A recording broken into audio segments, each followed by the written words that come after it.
Hi friends, Telugu స్టోరీస్కి స్వాగతం. నేను మీ విజయ. ఈరోజు మన కథ పేరు బొమ్మకి ప్రాణం పోస్తే. ఇంకా కథలోకి వెళ్ళిపోదాం. అనగనగా సుందర రాజ్యాన్ని ఏలుతున్న ప్రతాపవర్మకి ఏకైక కుమార్తె అక్షయ కుమారి. ఆమెకు వివాహం నిశ్చయమైంది. ఆ వార్త రాజ్యమంతా ఒక్క రోజులోనే పాకిపోయింది. ఆ వేడుక చూడటానికి ప్రజలంతా బయలుదేరారు. సురవరం నుంచి బయలుదేరుతున్న ఒక కుమ్మరి యువకుడు ఒట్టి చేతులతో బయలుదేరితే ఏం బాగుంటుంది అనే యువరాణి పోలికలతో 5 అడుగుల మట్టి బొమ్మను తయారు చేసుకుని బయలుదేరాడు. ఊరు దాటి బయటకు వెళ్ళగానే పక్క ఊరు నుంచి దర్జీ యువకుడు తారసపడ్డాడు. మరి కొంత దూరం వెళ్ళేసరికి వేరే ఊరు నుంచి అదే పెళ్ళికి వెళ్తున్న ఒక బ్రాహ్మణుడు కలిశాడు. ముగ్గురు కలుసుకొని మాట్లాడుతూ వెళుతుండగా అడవిలోకి వచ్చేసరికి కంసాలి యువకుడు ఎదురయ్యాడు.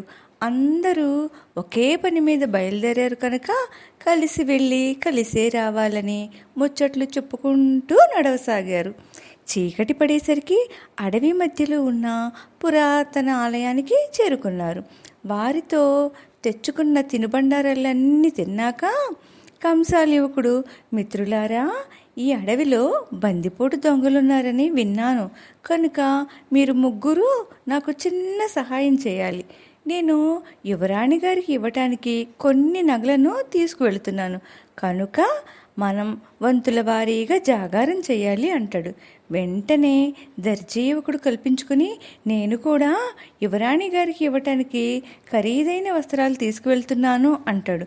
అప్పుడు కుమ్మరివాడు, నేను బొమ్మను తీసుకువెళుతున్నాను, అది ఎవరూ దొంగిలిస్తారని నేను అనుకోను, కానీ మీ ఇద్దరి కోసం కాపలా కాయటానికి ఒప్పుకుంటాను అంటాడు. అప్పుడు బ్రాహ్మణ యువకుడు, మీ ముగ్గురికి ఏదో ఒకటి ఇవ్వటానికి ఉంది, నా దగ్గర ఏమీ లేదు, కానీ మీకోసం జాగారం అయితే చివర్లు చేస్తాను అంటాడు. నలుగురు చర్చించుకొని మొదటిసారి కుమ్మరి, రెండోసారి దర్జీ, మూడవ వాడిగా కంసాలి, 4వ వాడిగా బ్రాహ్మణుడు జాగారం చేయాలని నిర్ణయించుకుంటారు. మొదటిగా కుమ్మరివాడు జాగారం చేసి తర్వాత దర్జీవాడిని లేపుతాడు. కాపలా కూర్చున్న దర్జీ యువకుడు కొంతసేపు అటూ ఇటూ తిరిగి వెన్నెల కాంతిలో ఉన్న బొమ్మను చూసి ఇంత సుందరమైన రూపానికి దుస్తులు లేకపోతే వెలితిగా అనిపించి యువరాణి కోసం తీసుకుని వెళ్తున్న బట్టలు వేస్తాడు. బొమ్మ మరింత అందంగా అనిపిస్తుంది. కొంతసేపటికి కంసాలి వంతు వస్తుంది. కాపలా కాస్తున్న కంసాలి ఆ బొమ్మను చూసి, అబ్బా, ఈ బొమ్మ ఎంత అందంగా ఉందో, నా దగ్గర ఉన్న నగలను వేస్తే ఇంకెంత అందంగా ఉంటుందో అనుకుని ఆ నగలను వేసేస్తాడు. తన వంతు పూర్తి కాకనే బ్రాహ్మణ యువకుని లేపుతాడు. బ్రాహ్మణ యువకుడు ఆ బొమ్మను చూసి, అబ్బా, ఎంత సుందర రూపం, ఈ బొమ్మకు ప్రాణం పోస్తే ఇంకా ఎంత అందంగా ఉంటుందో అని తన శక్తితో జీవం పోస్తాడు. జీవం వచ్చాక ఆ బొమ్మ మనిషి రూపంలో ఇంకా అందంగా ఉంటుంది.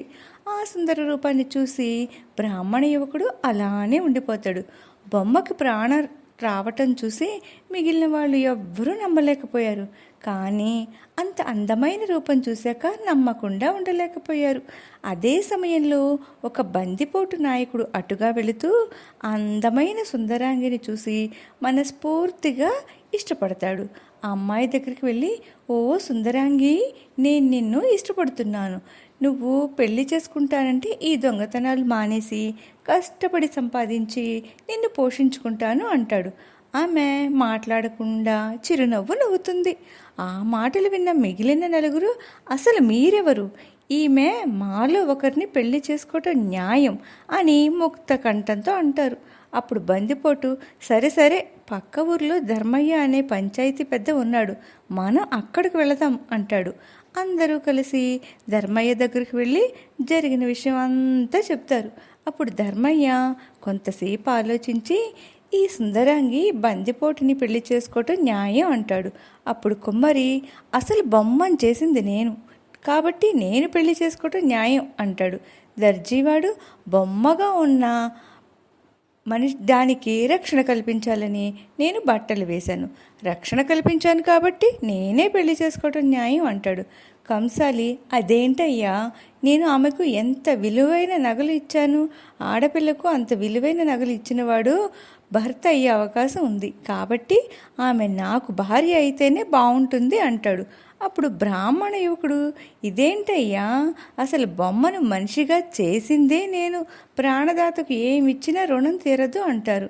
ఈ సుందరాంగి నన్ను పెళ్లి చేసుకోవటమే న్యాయం అంటాడు. ఇదంతా విన్న బందిపోటు, నేను ఆమె కోసం ఏమీ చేయలేదు, కానీ ఆమెను చూసిన వెంటనే మనస్ఫూర్తిగా పెళ్లి చేసుకోవాలని అనిపించి ఆమెను అడిగితే చిరునవ్వు నవ్వింది అంటాడు. ఇదంతా విన్న ధర్మయ్య, ఈ అమ్మాయిని బందిపోటు పెళ్ళాటమే న్యాయం, ఎందుకంటే బొమ్మను తయారు చేసినవాడు సృష్టికర్త, అతను భగవంతుడు భక్తురాల్ని వివాహం చేసుకోవటం సముచితం కాదు. కన్యకు వస్త్రాలు ఇచ్చేవాడు సోదరుడు, ప్రాణం పోసినవాడు తండ్రి. మీ ముగ్గురికి అర్హత లేదు. ఇక నగలు ఇచ్చినవాడు అర్హుడే అయినా ముందుగా పెళ్లి చేసుకుంటానన్నది ఈ బందిపోటే. ఆమె కోసం తనను తాను మార్చుకుంటాను అన్నాడు కాబట్టి అతను ఆమెను బాగా చూసుకుంటాడు. ఆమె తన ఇష్టాన్ని చెప్పలేక చిరునవ్వు నవ్వింది అంటూ ధర్మయ్య తీర్పిచ్చాడు. ఓకే ఫ్రెండ్స్, కథ నచ్చిందా? మరో మంచి స్టోరీతో మళ్ళీ మీ ముందుంటా. అప్పటి వరకు keep listening Telugu stories and follow me. Bye.